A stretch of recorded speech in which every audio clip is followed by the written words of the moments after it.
current assets refers to those assets which can be converted into cash within a year's time. हम लोगों ने कल ये पढ़ा था, just I am repeating it again once. So you can see an assets shall be classified as current when it satisfies any of the following criteria.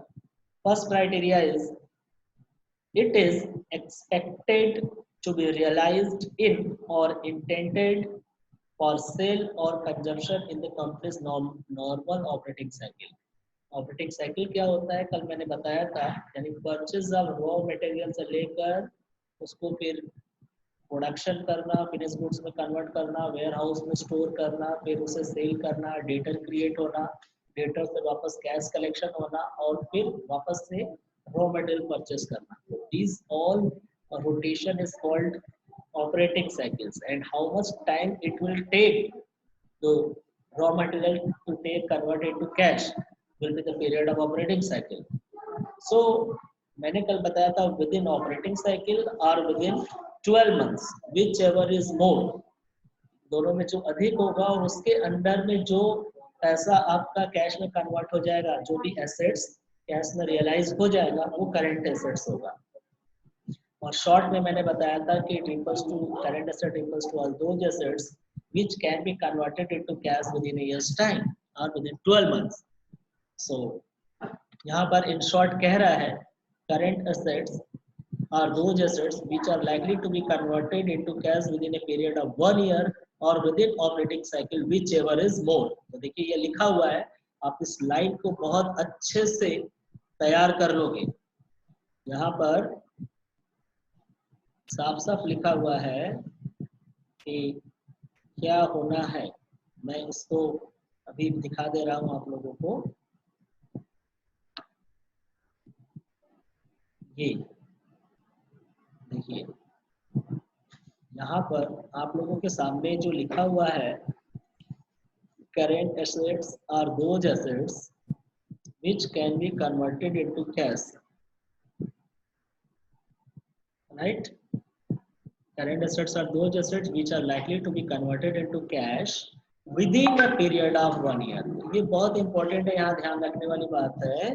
कह रहा है कि कैश विदिन, ये बता रहा है कि विदिन पीरियड ऑफ 1 ईयर और within operating cycle whichever is more. So this is a pure definition or pure concept of current assets. For example, you can see here the example is saying they include cash, okay, bank balance में जो पैसा हमने business के नाम से account खोला है bank में, उसमें कितना पैसा जमा किया. Debtors means the customer to whom we have sold goods on credit. Bills receivable is also another term which is used for debtor. And stock means the goods which are unsold and which are lies in hands at the end of the accounting period. Short-term investment refers to those investment which maturity period is within 1 year, एक साल के अंदर होता है. Prepaid expenses means all those expenses we have paid in advance. These are the examples of current assets, right? So now we are going to study about non-current assets. Okay, so you can see here non-current assets. Current assets का just reverse होता है. Current assets जो कि एक साल के अंदर convert हो जाता है कैश में या ऑपरेटिंग साइकिल में, दोनों में जो ज्यादा टाइम होता है उसके अंदर में कन्वर्ट होता है. या इतना कंफ्यूजन नहीं रखो दिमाग में, सिर्फ इतना बात याद रखो अभी फॉर अ शॉर्ट, एक सिंपल कॉन्सेप्ट.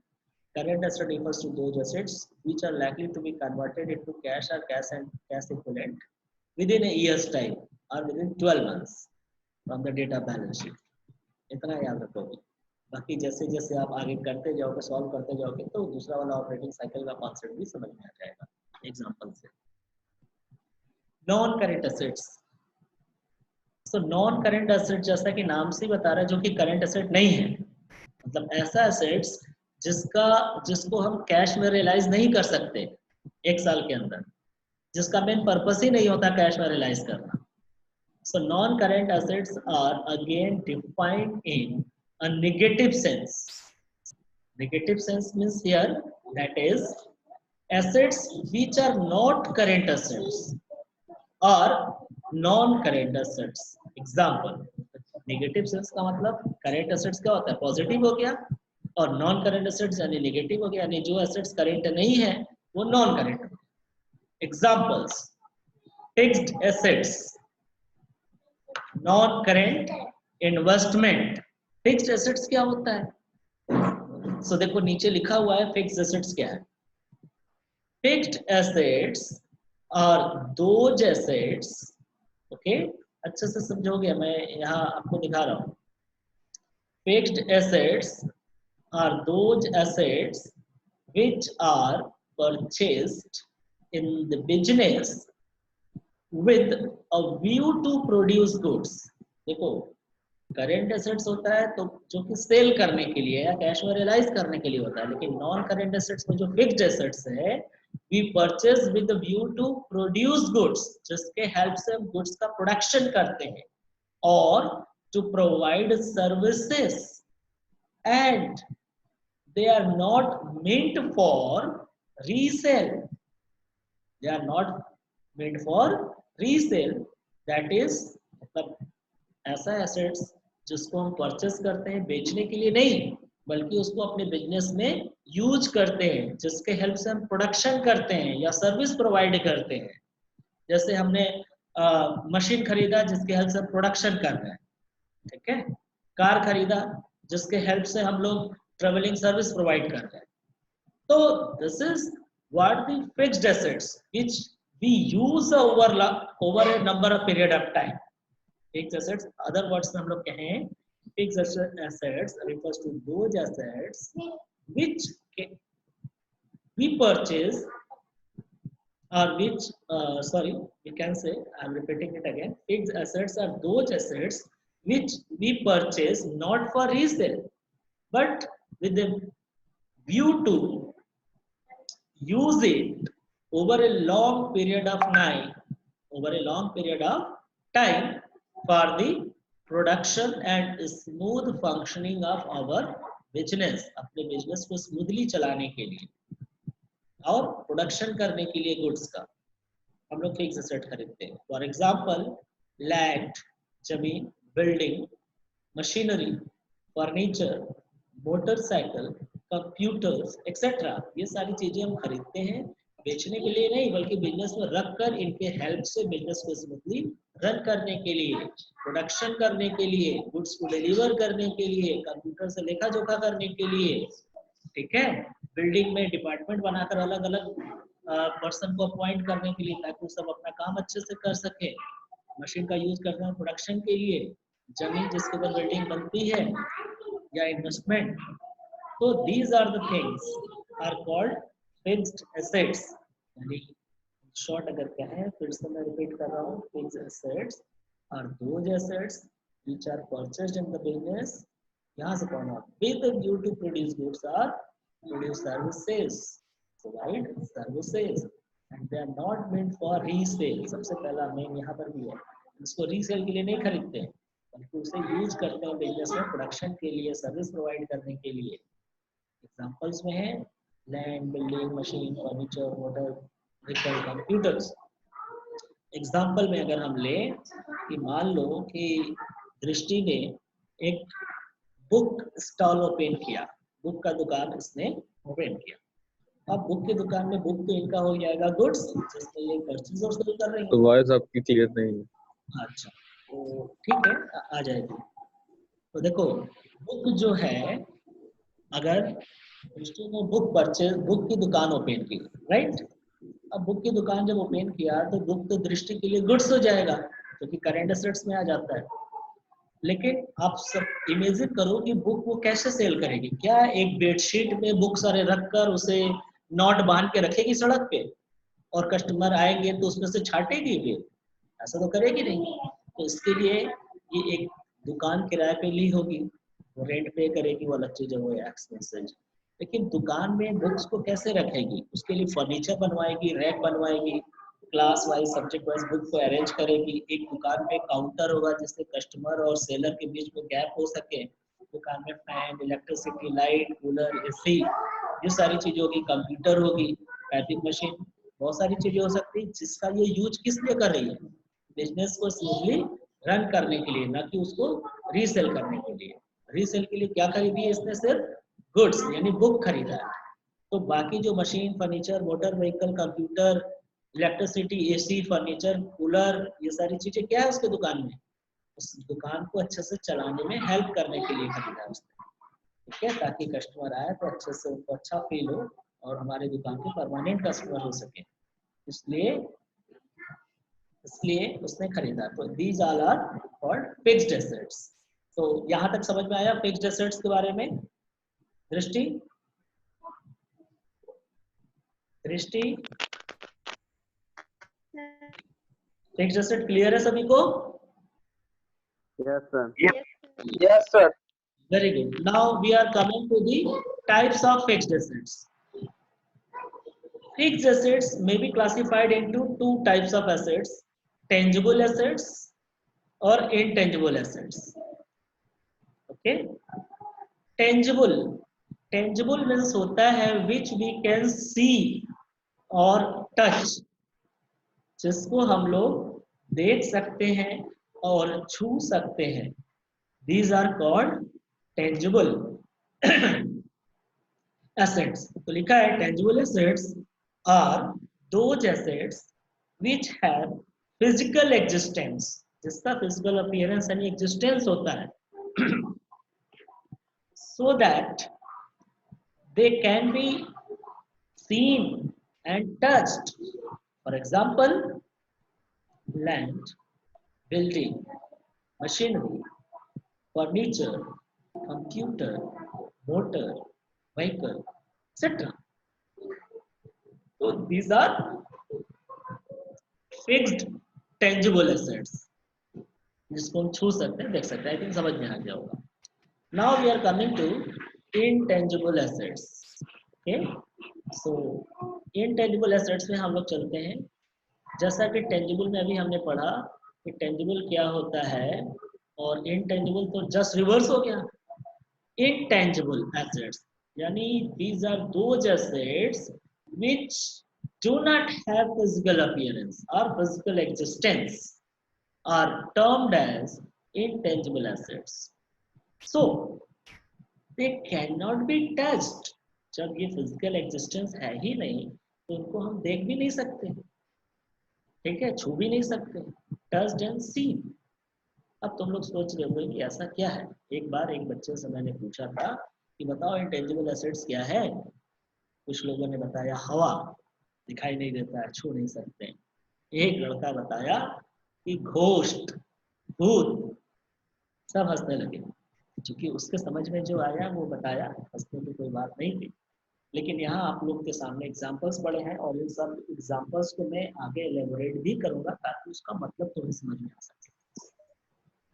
तो एग्जाम्पल्स में है goodwill, patent, trademark, branding, computer software, copyright, etcetera.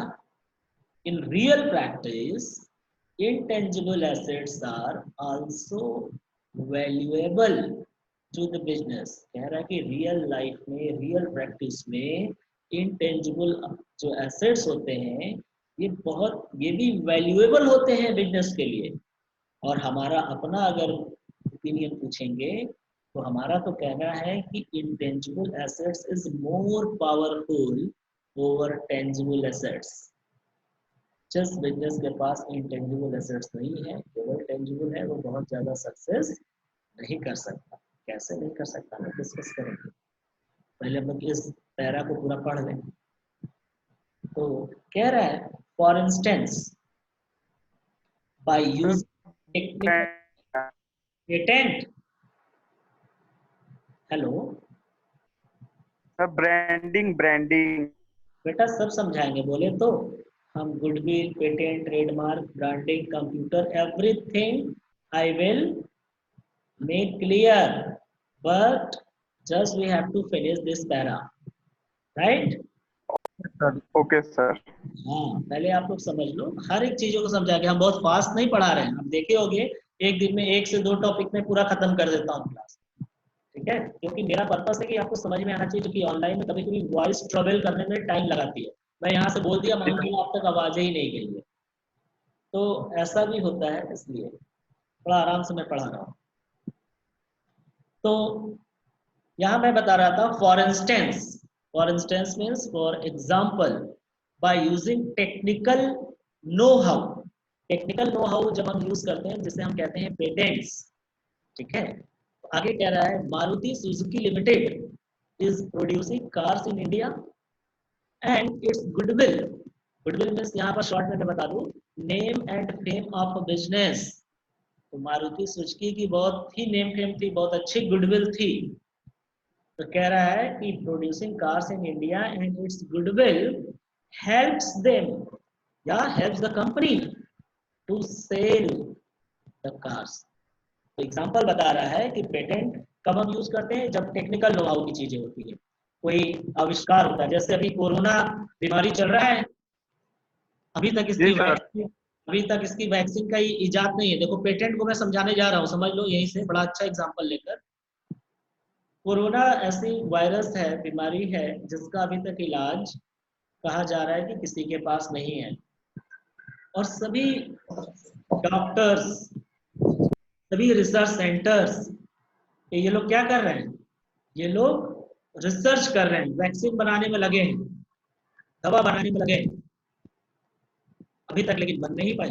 Suppose that अगर हमारी इंडिया के जो साइंटिस्ट हैं, डॉक्टर्स हैं, ये रिसर्च के बाद सपोज दैट इंडिया में कोरोना वायरस की दवा का इजाद हो जाता है, तो सबसे पहले अनाउंस कौन करेगा? इंडिया वाला, ठीक है? अब इंडिया की जिस कंपनी ने ये दवा का आविष्कार किया, उस दवा को बनाने का राइट सिर्फ उसी कंपनी को मिलेगा। और ये कैसे मिलेगा? वो क्लेम करेगी, वो कंपनी अपने गवर्नमेंट से, WHO में, वर्ल्ड लेवल पे, सब जगह वो क्लेम करेगी कि I have invented this technique and we should be rewarded in form of patent. Patent means single right to produce a particular goods of technical know how. एक तकनीकी जो ज्ञान की, जो कुछ आविष्कार अगर किसी ने किया, अपनी बुद्धि से किया, जो किसी और ने सर आवाज किया। नहीं आ रहा है, क्या हुआ? आवाज क्लियर नहीं आ रहा है। बेटा आवाज आ जाएगा, आवाज अगर क्लियर नहीं एकदम आ रहा है तो, अगर वॉइस म्यूट है तो ठीक है, और वैसे आवाज नहीं आ रहा है तो आएगा, मैं इसका वीडियो आप लोगों को शेयर कर दूंगा, ठीक है? आप सुनो आ रहा है सर, क्लियर आ रहा है। हाँ, उसमें आएगा, इसके बीच में फिर डिस्टर्ब हो जाएगा वीडियो ना आपका, मैं रिकॉर्ड कर रहा हूँ, I will send you, okay? तो हम लोग बात कर रहे थे यहाँ पर पेटेंट का।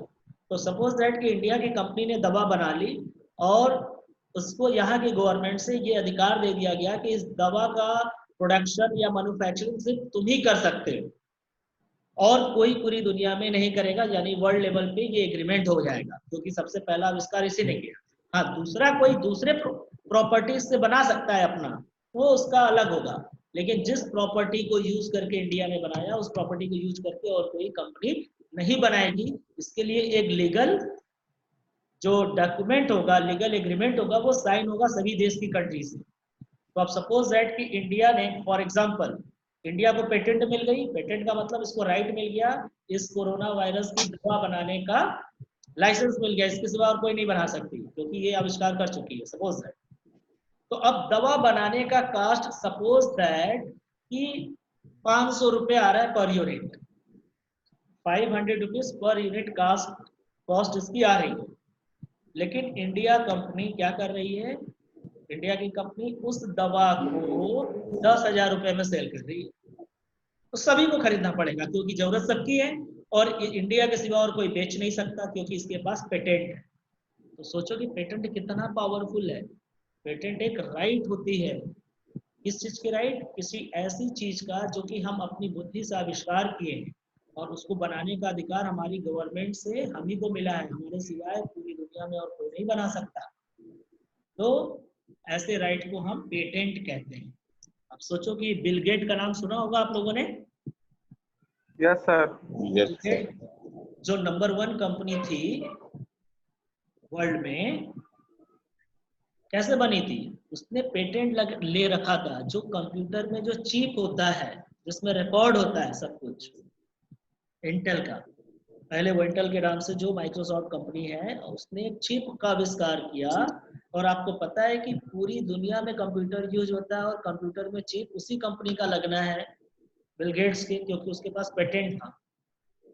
अगर उस चिप को बनाने का अगर से कॉस्ट मान लो कि 50 रुपया आ रहा है, लेकिन वो 2000 में बेच रहा है, सबको खरीदना पड़ेगा, क्योंकि बिना चिप के पूरा पीसी तुम्हारा खाली डब्बा हो जाएगा। इवन तुम्हारा सिम, तुम्हारा मोबाइल खाली बस हो जाएगा, उसमें कुछ रिकॉर्ड ही नहीं हो सकता, है ना। तो बिल गेट इसीलिए नंबर 1 पे गया था, क्योंकि पूरी दुनिया को कंप्यूटर की जरूरत थी और पूरी दुनिया में यूज हो रहा था कंप्यूटर में चिप। सो ये होता है पेटेंट, ठीक है। अब मारुति यस सुजुकी सर। की बात, हम मारुति सुजुकी की बात कर रहे थे कि इसने इसने कैसे इंडिया में ज्यादा सेल कर सका कार, क्योंकि मारुति सुजुकी ये ज्वाइंट वेंचर कंपनी है। मारुति अलग है, सुजुकी अलग है, दो कंपनी मिलकर है।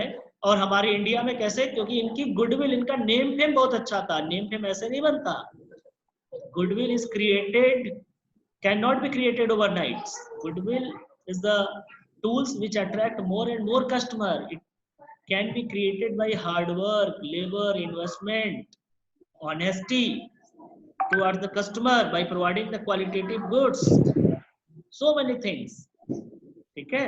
तो मारुति सुजुकी बहुत अच्छी क्वालिटी के कार्स वगैरह ये सब प्रोवाइड करता था, जिसकी गुडविल ने उसे इंडिया में कार सेल करने में हेल्प किया। The voice is not clear. ठीक है बेटा, कोई दिक्कत नहीं, वॉइस क्लियर, इसके लिए कंप्लेन नहीं करो। वॉइस नहीं आ रही, बंद हो गई, वो अलग चीज है, मैं बार बार कह रहा हूँ। I will share this video, okay. तो अब आगे कह रहा है कि thus intangible assets also help the company in earning money। तो कह रहा है कि intangible assets जो होता है this help also in earning money, however the value of such intangible assets to the business entity depends upon the benefit likely to be derived in futures। तो कह रहा है intangible assets also help the company किस चीज में, in earning money, right. देखो 7 minutes are left, तो just listen it. Earning money, however the value of such intangible assets to the business entity depends upon the benefit likely to be derived in future. तो इस intangible assets की क्या value होगी, ये depend करता है उस कंपनी के बेनिफिट पर जो कि फ्यूचर में उसके हेल्प से डिराइव करेगा। So nobody can fix the value of intangible assets. It can be too high, ठीक है, nobody can expect. So it depends on the benefit. So सबसे पहली बात हम लोगों ने पढ़ा intangible assets क्या होता है। It refers to those assets which do not have any physical existence, which we cannot see or touch. For example, goodwill, patent, trademark, branding, computer, software, copyright, ठीक है। तो आज हम लोग नीचे करंट एसेट्स पढ़ने की अपेक्षा हम सोच रहे हैं कि आप लोगों के पास समय 6 मिनट बचा है, हम इसी में और टॉपिक को डिस्कस कर ले जो इंटेंजिबल एसेट्स के बारे में बता रहा है, जो अलग अलग पॉइंट्स दिए हैं, ठीक है। तो गुडविल के बारे में जैसा कि आप लोगों ने देखा कि goodwill is the name and fame of the business, ठीक है। और ट्रेडमार्क, सॉरी पेटेंट, पेटेंट के बारे में मैंने बताया, it is the right to produce a goods or technical know-how which has been invested by that company। अब आता है ट्रेडमार्क। ट्रेडमार्क और ब्रांड, देखो दोनों में क्या डिफरेंस है। ट्रेडमार्क जो होता है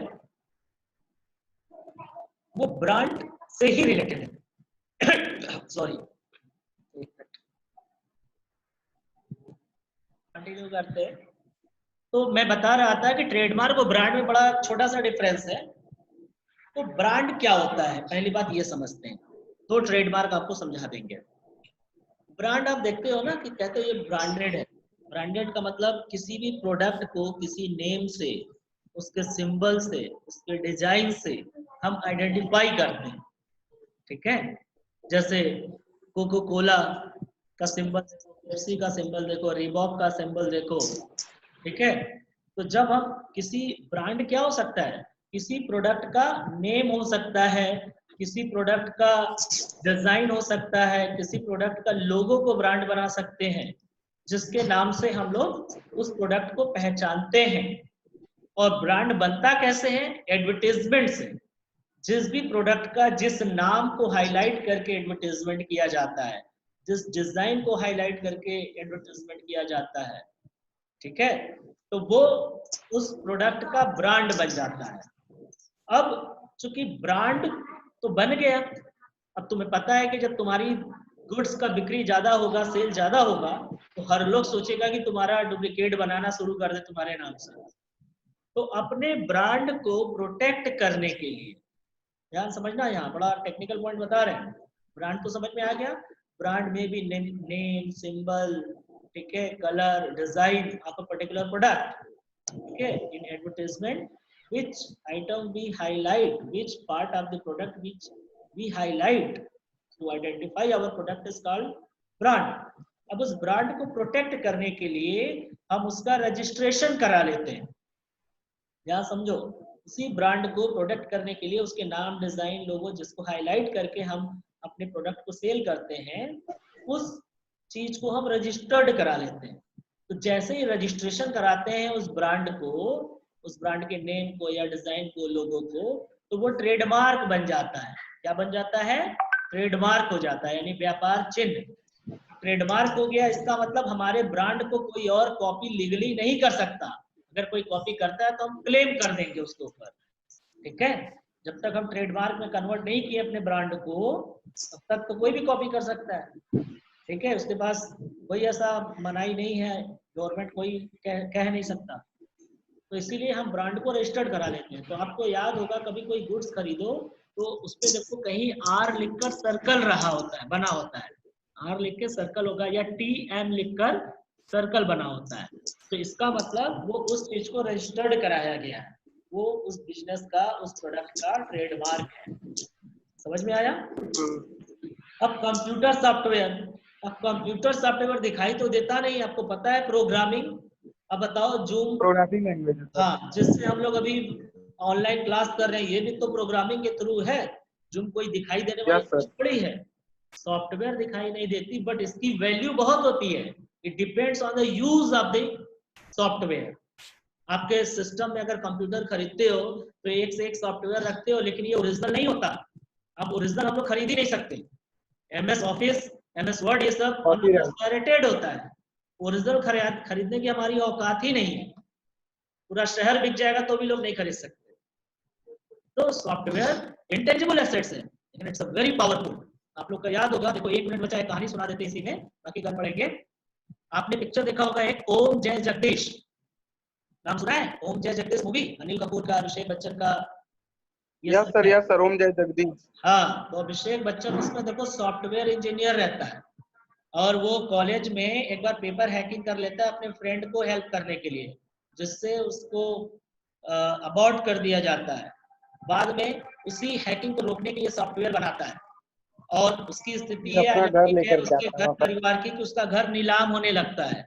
तो जिस कंपनी को वो सॉफ्टवेयर हैकिंग को रोकने के लिए सॉफ्टवेयर बनाता है, अब उसको बेचने के लिए जिस कंपनी के पास गया, उस कंपनी ने उसकी वैल्यू पूछी, तो उसने बताया कि इसकी वैल्यू हमारे घर की कीमत होगी जो नीलामी में बोली लगेगी। तो सोचो 20 करोड़, वही सर वापस घर लेके आता है। 20 करोड़ रुपीस में वो सॉफ्टवेयर बिका था, क्योंकि उसकी कोई वैल्यू नहीं थी। वो 50 करोड़ भी हो सकता था, क्योंकि उसने बताया घर की वैल्यू। तो software is also very powerful. तो हम लोग कह सकते हैं कि intangible assets are more powerful than tangible. अगर इंटेंजिबल है तो बहुत पैसा कमाएंगे, क्योंकि केवल बिल्डिंग खड़ा कर लेना, मशीन, फर्नीचर लगा देने से गुड्स नहीं सेल होता। हमारे बिजनेस का नेम टेम होना चाहिए, गुडविल होना चाहिए, ब्रांड होना चाहिए, ठीक है, ट्रेडमार्क होना चाहिए, पेटेंट होना चाहिए। इन सारी चीजों से हमारे बिजनेस का और भी ग्रोथ होता है। ओके स्टूडेंट्स, तो कल हम लोग आगे से आगे कंटिन्यू करेंगे। आज हम लोग यहीं ओवर करते हैं, because time is over now. Okay.